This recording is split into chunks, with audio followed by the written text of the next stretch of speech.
તો સુરતમાં ગઈકાલે સામૂહિક આપઘાતની બે અલગ અલગ ઘટના બની હતી, જેમાંથી એકની વાત કરીએ તો સુરતમાં પત્નીના અફેરને કારણે સામૂહિક આપઘાત કરવામાં આવ્યો। જિલ્લા પંચાયત ક્વાર્ટરમાં શિક્ષક પિતાએ કરેલા આપઘાત કેસમાં ખુલાસો થયો છે। શિક્ષક પિતાએ બે પુત્રો સાથે સામૂહિક આપઘાત કર્યો। પત્નીના અફેરના ત્રાસને લીધે પતિએ આત્મહત્યા કરી। પોલીસ તપાસમાં મોબાઈલમાં ચેટ અને વિડીયો પણ મળ્યા છે। મૃતક અલ્પેશ સોલંકીએ પહેલા બાળકોને કોલ્ડ ડ્રિંક્સમાં ઝેર આપ્યું હતું અને ત્યારબાદ તેના પછી પોતે જ ગળે ફાંસો ખાઈને જીવન ટૂંકાવ્યું હતું। બાળકોને ઝેર આપ્યા બાદ અલ્પેશે ખાધો હતો ગળે ફાંસો। 10 વર્ષ પહેલા થયા હતા અલ્પેશ સોલંકીના પ્રેમ લગ્ન। પાંડેસરા પોલીસ લાઇનમાં રહેતા હતા ત્યારે બંને મળ્યા હતા।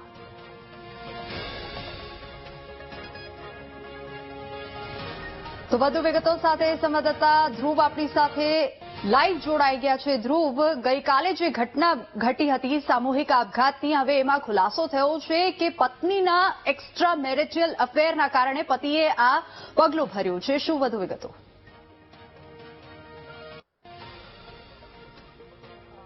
સુરતના અઠવાલાઈન્સ ખાતે આવેલ જિલ્લા પંચાયત ક્વાર્ટર્સમાં રહેતું શિક્ષક દંપતી જેણે તેના બે નાના નાના બાળકો જે છે તેને કોલ્ડ ડ્રિંક્સમાં ઝેરી દવા આપીને પહેલા હત્યા કરીને બાદમાં પોતે ગળે ફાંસો ખાઈને આપઘાત કરી લીધો હતો। આ સમગ્ર ઘટના ભારે ચકચાર જગાવી હતી। હવે ઉમરા પોલીસ આ બાબતે તપાસ કરી રહી છે।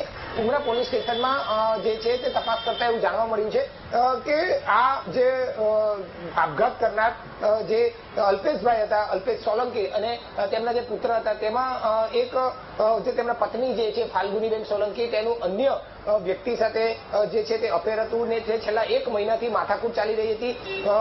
કેટલા સમયથી અલ્પેશભાઈ તેની પત્નીને સમજાવવાનો પ્રયત્ન પણ કરી રહ્યા હતા, પરંતુ પત્નીની સાથે કોઈ સમાધાન નહોતું થતું અને આખરે ખૂબ જ ત્રાસ આપતા હતા એવું જણાય આવતું હતું। કંટાળીને આખરે તેણે જે છે તે પગલું ભર્યું છે। પત્ની છૂટાછેડા લેવા સુધીની પણ વાત કરી રહ્યા હતા। બંને દંપતી વચ્ચે છૂટાછેડા સુધીની વાત સામે આવી હોવાની પણ માહિતી મળી છે અને તેને લઈને આખરે જે પતિ જે છે તેણે આ રીતે આપઘાત કરી લીધો હતો। સાથે સાથે બંને પુત્રને પણ મોતને ઘાટ ઉતાર્યા હતા। હવે વાત એ છે કે પોલીસે જે આખું દંપતી જે અલ્પેશભાઈનું પરિવાર જે છે તેને અહીં પોલીસ સ્ટેશન ખાતે બોલાવવામાં આવ્યું છે અને અહીં તેઓની સામે હવે પત્ની સામે અને તેનો જે પ્રેમી જે છે જેના કારણે આ આપઘાતનું અલ્પેશભાઈ પગલું ભર્યું છે તેની સામે ગુનો નોંધવાની તજવીજ હાથ ધરાઈ છે। પરિવારની ફરિયાદને આધારે પોલીસ હવે આગળની દિશામાં તપાસ હાથ ધરશે, પરંતુ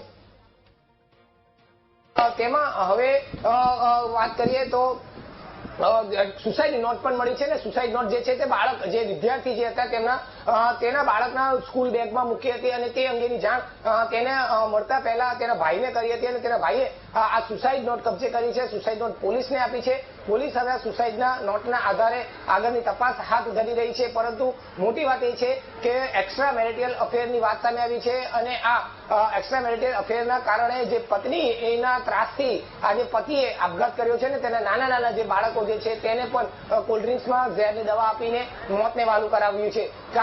કદાચ ક્યાંક એવી પણ વાત છે કે જો પતિ એકલો આપઘાત કરે અને બાળકોનું ભવિષ્ય નું કઈ રીતે તેની પત્ની કરી શકે છે તે બાબતે વિચાર કરીને આ ત્રણે એક સાથે આપઘાત કરી લીધા હોવાનું વાત જાણવા મળ્યું છે। પોલીસ હવે તે દિશામાં તપાસ કરી રહી છે। જી બિલકુલ ધ્રુવ, આભાર સમગ્ર માહિતી બદલ।